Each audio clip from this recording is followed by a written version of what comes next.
everyone, and welcome to our presentation, Publishing OER that Furthers Student Belonging, Insights and Questions. So we wanted to start with some context to situate our research. The literature on belonging covers a pretty broad scope, and it's typically focused on higher level aspects of education. So think about things like the transition to post-secondary, course design, and the syllabus. And when you look at research on OER, we know that a lot of it is talking about the potential of OER. So, for example, the potential for it to increase EDI. And this is mostly theorized based on how editable and customizable OER are compared to traditional course materials. Our study was primarily inspired by an article by Amy Nussbaum, specifically within the OER literature, where she edited it in OER to see how these edits might improve students' sense of belonging by emphasizing EDI specifically through those edits.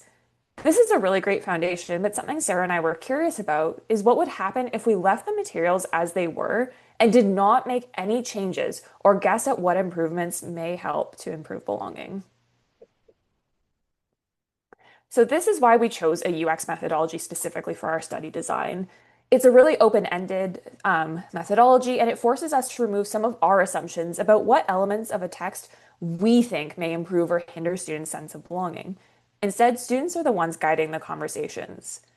We had two phases to our project: an interview phase where we gave students a sample OER to read and reflect on, and then a set of focus groups where we asked a couple of follow-up questions just to get more in depth with some of the themes that we had seen emerging during the interview phase. Something to note is that UC Santa Cruz, which is the school that we did this with, is an HSI school. And with our 14 participants, half of them were first-gen students and 42% were BIPOC. So there's a bit of variation in the definitions of belonging in the literature, but something to note is that at the core of all of them is a feeling of connectedness, creating connections between students and each other, students and their professors, students and the university, and that feeling valued in those spaces. When Sarah and I were defining belonging, we specifically wanted to take a very anti-assimilationist approach to belonging. So this idea that students, in our opinion, shouldn't have to contort to fit in. They should be able to make connections and build this sense of belonging as they are. And this was something that was especially inspired by a talk that students at UC Santa Cruz gave, where they specifically actually said that they weren't interested in belonging.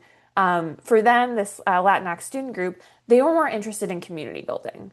And so something we did during our focus groups phase was to ask students how they would define belonging in their own words. And what we found is that their definition was really drawing on those ideas we saw, of connectedness, but taking it from a very passive approach to something more active. It's not, can I be in a space? It's, do I want to be there? It's, am I excited to be there? Do I know that I'm going to be valued in that space? And can I be in that space as I am? So our results can be classified into two big categories: the mechanics of the reading and broader pedagogy. So this is just a quick sample of some of our mechanics results. The most commonly emphasized and commented on aspect of a reading from the students was the examples. Students want relevant contemporary examples because they prioritize application and storytelling when they read. And as students went through the readings, something that we found is that they were often trying to make connections from their readings to their own lives without us prompting them.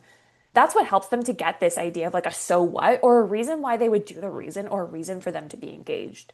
Students also really appreciate transparency, whether that be through learning objectives or other elements of a text, and they use these mechanics of the text for self-assessment. So for example, they might use a quiz that's embedded to reflect on their knowledge and how well they're understanding the text. And there was variation as to where within the text they would want to see these elements.